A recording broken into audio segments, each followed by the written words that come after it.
नमस्कार बंधू भगिनींनो, दैनिक महानगरच्या वतीनं 5 ऑक्टोबर 2025 रोजी जो या समाजामध्ये समाजाच्या उत्थानासाठी वेगवेगळ्या अंगानं काम करणाऱ्या कार्यकर्त्यांचाच म्हणूया आपण इथं या ठिकाणी सत्कार संपन्न केला जातोय वेगवेगळे पुरस्कार देऊन। त्याबद्दल दैनिक महानगर आणि त्याचे संपादक कुलदीप सूर्यवंशीजी आणि त्यांच्या सर्व टीमला मी मनपूर्वक धन्यवाद देतो। कारण कुठेतरी शाबासकीची थाप काम करणाऱ्या माणसाच्या पाठीवर पडल्याशिवाय त्यालाही काम करायला प्रोत्साहन मिळत नाही।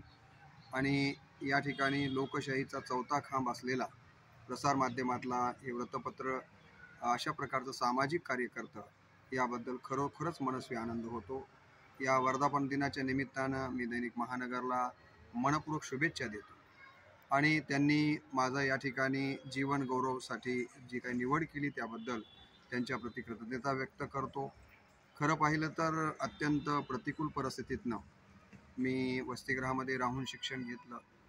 1992ला डॉक्टर बाबासाहेब आंबेडकर मराठवाडा विद्यापीठ त्यावेळेस मराठवाडा विद्यापीठातनं हिंदी या विषयामध्ये 7 जिल्ह्यामध्ये सर्वप्रथम येण्याचा सुवर्णपदक प्राप्त करण्याचा सन्मानही मला मिळाला।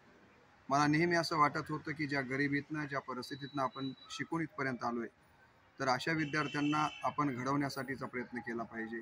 आणि म्हणून मागील 32 वर्षापासून ग्रामीण कला वाणिज्य व विज्ञान महाविद्यालय वसंतनगर तालुका मुखेड जिल्हा नांदेड या ठिकाणी हिंदी या विषयाचं अध्यापन करत आलोय। आणि या कार्याची दखल म्हणून 2020ला स्वामी रामानंद तीर्थ मराठवाडा विद्यापीठाच्या परिक्षेत्रातील उत्कृष्ट शिक्षकाचा पुरस्कारही मला यापूर्वी प्राप्त झाला आहे। आता आज जो पुरस्कार मला प्राप्त होतोय तो माझ्या आयुष्यातला 35वा पुरस्कार आहे।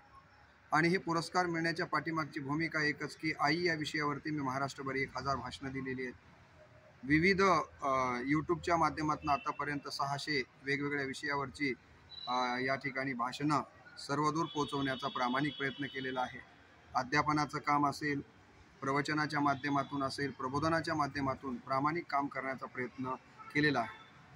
पूरग्रस्तांच्या मदत निधी असेल, भूकंपग्रस्तांच्यासाठीची मदत असेल, असे सामाजिक कार्यामध्ये रक्तदान चळवळ असेल, मतदान जनजागृतीची चळवळ असेल, अशा विविध चळवळी ज्यातनं की समाजाला या ठिकाणी एक बळ मिळावं, समाजाला एक दृष्टी मिळावी यासाठी प्रामाणिक प्रयत्न करण्याचा या ठिकाणी कसोशीने प्रयत्न केला। आणि त्याचाच एक भाग म्हणून मला असं वाटतं की या महानगर या दैनिकानं माझी निवड केलेली असावी। या निवडीच्या नंतर आणखीन मला चांगलं काम करण्यासाठीचं निश्चितपणे बळ मिळालेलं आहे। असाच दैनिक महानगरसारख्या वृत्तपत्रांचा आशीर्वाद पाठीशी राहावा अशा प्रकारची अपेक्षा व्यक्त करतो आणि उपस्थित सर्वांना विनंती करतो की आपण आपल्या पद्धतीनं आपलं बल देखील दैनिक महानगरच्या पाठीमागं उभं करावं। कुलदीपसारखा एक अत्यंत तरुण या ठिकाणी संपादक अत्यंत हिमतीनं, कारण या कालावधीमध्ये एवढ्या स्पर्धेच्या काळामध्ये एखादं दैनिक चालवणं किती जिकिरीचं काम आहे याची जाणीव मलाही आहे, आपल्यालाही आहे।